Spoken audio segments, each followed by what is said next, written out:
Hello friends, today we are going to be learning about Jesse Owens, and this is part of our locker exhibit. So for the next week or two, we are going to be looking at different people and learning about how they helped shape the world that we live in today.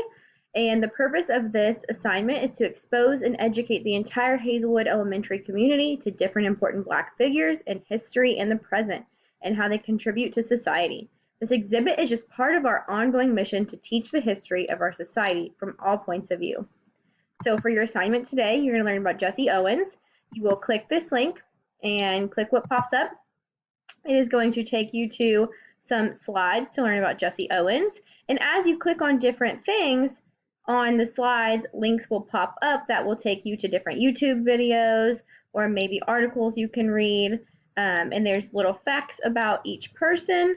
So Jesse Owens, it says, I am an Olympian. People didn't respect me because of my skin color, and I won 4 gold medals at the 1936 Olympics. So you can read the facts, click on the pictures, watch some different videos. And when you're done, you're going to go to the next slide and click where it says click here. And you are going to do this writing assignment. 3 new things I learned. So you're going to write 3 things that you learned about Jesse Owens. 2 ahas that popped into my mind. So just 2 things that popped into your head as you were learning about him. It could be anything about him or just things you were thinking. And 1 big question you still have. So you're going to write 1 question that you still have about Jesse Owens. When you have completed this writing prompt, you're going to click here and upload it to the Google form.